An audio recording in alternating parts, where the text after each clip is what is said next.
Hi, it's Katrina! From extreme landings to entertainment oases that make the airport itself worth the vacation, here are 9 of the world's most incredible airports.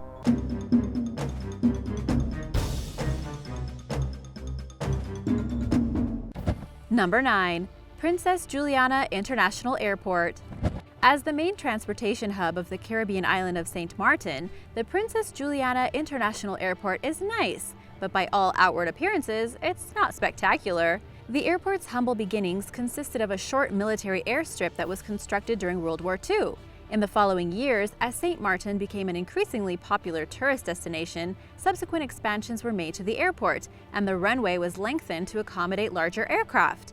The airport is designed to currently handle 2.5 million travelers annually, and while it's one of the busiest airports in the region, Princess Juliana International Airport sees much less traffic than some of the others on today's list. If you want to know what's so great about the airport, you'll have to step outside of it and onto nearby Maho Beach. The airport's runway is extremely close to the beach, making it famous for its very low-altitude flyover landing approaches. Videos of planes making terrifyingly close landings are even featured on the airport's official website, and at the beach, there are signs warning guests to exercise caution due to the potential for being harmed by the jet blast of arriving and departing aircrafts. That's how close it is. Most would agree, however, that the risks are worth the view, as long as you use common sense. While it may be a bit scary to watch as an airplane flies seemingly barely above your head, while water and sand are forcefully blown around by the jet blast, it's a sight like no other, and it's something you won't want to miss out on if you visit the island.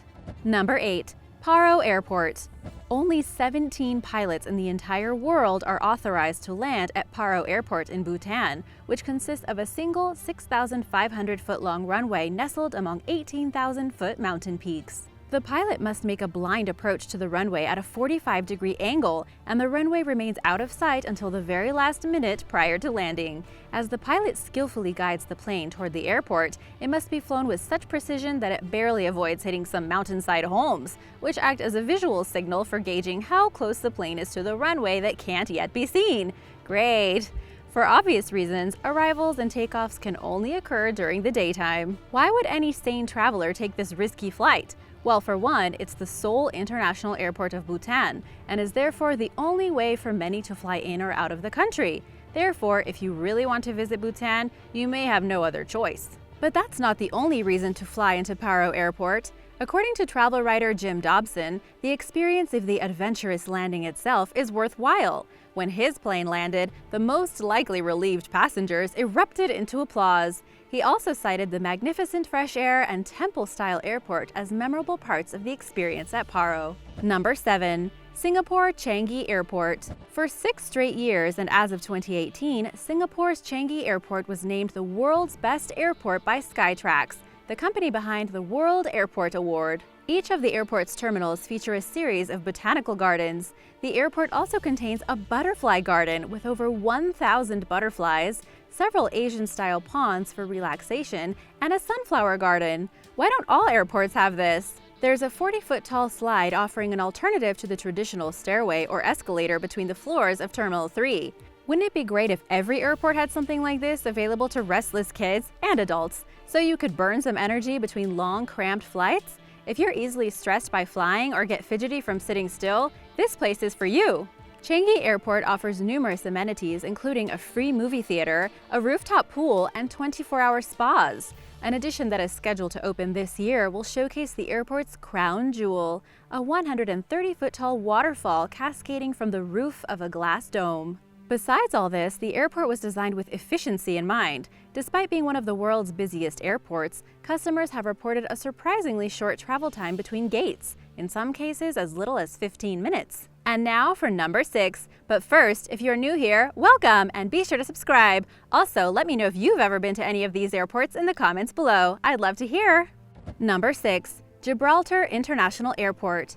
Travel writer Chloe Pantazzi included the Gibraltar National Airport on her list of the world's most beautiful airport approaches, which was featured on Travel + Leisure's website in 2015. So you can count on your enjoyable experience here to begin before you even arrive, if you're arriving by air, of course. The airport's 5,500-foot runway is abruptly cut off by the Albaran Sea on both ends and has earned Gibraltar International Airport a place on travel writer Jim Dobson's list of the world's most dangerous airports. While that's plenty of length to land, being surrounded by water means that the pilot has to immediately hit the brakes upon landing to avoid becoming waterborne.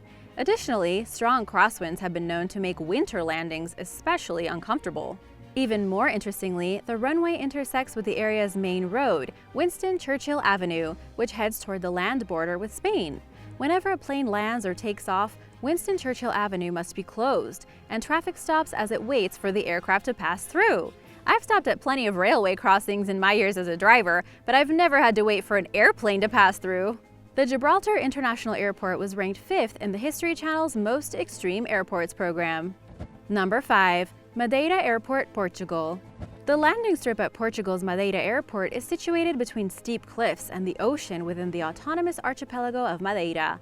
As it currently stands, it's a small airport with a short runway, but in the beginning it was an even smaller airport with an even shorter runway. The first extension to the runway was added in 1977, but it wasn't enough for the types of aircraft that needed to land here. Then, in 2000, the runway length was doubled, courtesy of an engineering extreme. The extension is supported by 180 70-foot-tall columns that are situated into the ocean floor, making the runway at Madeira Airport part bridge and part island. To land here, pilots must undergo additional training. In 2004, the International Association for Bridge and Structural Engineering provided the Madeira Airport with the Outstanding Structure Award. Number 4. Dubai International Airport. When it comes to modernity in any context, Dubai almost always takes first prize. The cosmopolitan city boasts the world's tallest skyscraper, an upscale man-made archipelago, the world's largest indoor amusement park, and one of the most dazzling water fountains one could ever hope to see. Naturally, Dubai's airport doesn't fall short of the ultra-chic, high-tech precedent that the United Arab Emirates has set for itself in recent years.